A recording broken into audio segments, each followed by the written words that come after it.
South east is also responsible for money. మీరు ఏదైనా business చేస్తున్నారు, మీరు ఏదైనా డీల్ చేస్తున్నారంటే మీకు డీల్ ఓకే అవుతుందంటే నార్త్ బాగుంది అన్నట్టు. డీల్ ఓకే అయ్యి మీకు అది క్యాష్లో కన్వర్ట్ అవ్వడం అంటే మీకు సౌత్ ఈస్ట్ పర్ఫెక్ట్ ఉండాలి. ఆ సౌత్ ఈస్ట్ పర్ఫెక్ట్ ఉండాలంటే నార్త్ వెస్ట్లో నుంచి సపోర్టింగ్ కరెక్ట్ ఉండాలి. అంటే నార్త్ వెస్ట్ కూడా పర్ఫెక్ట్ ఉండాలి. నార్త్ వెస్ట్ పర్ఫెక్ట్ ఉందనుకోండి, మీరు చేసిన డీలు మీకు క్యాష్లో కన్వర్ట్ అయ్యి అప్పుడు మీకు బ్యాంక్లో డబ్బులు పడతాయి అనేది అది బ్యాంకింగ్ సపోర్టింగ్ సిస్టమ్, అది అక్కడి నుంచి వస్తుంది అనమాట. నార్త్ వెస్ట్ చాలా జాగ్రత్తగా చూసుకోవాలి. నార్త్ వెస్ట్ క్లోజ్ ఉండకూడదు, టాయిలెట్స్ ఉండకూడదు. ఉంటాయి, ఇప్పుడు జాగా ఉండదు. నార్త్ వెస్ట్లోనే చిల్డ్రన్స్ బెడ్రూమ్ అని ఇచ్చేస్తున్నారండి.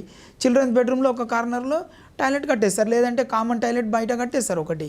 కానీ ఆ టాయిలెట్ వలన ఏమవుతుందంటే ఏదైతే మీరు ఇప్పుడు అడిగారో బ్యాంకింగ్ది ఇష్యూస్ వస్తున్నాయి, ఈఎంఐస్ బౌన్స్ అవుతున్నాయి, చెక్కులు బౌన్స్ అవుతున్నాయి అంటే నార్త్ వెస్ట్లో ఎవరికైతే టాయిలెట్ ఉంటుందో వాళ్ళకి ఈ సమస్య 100% కాదు 1000% వస్తుంది.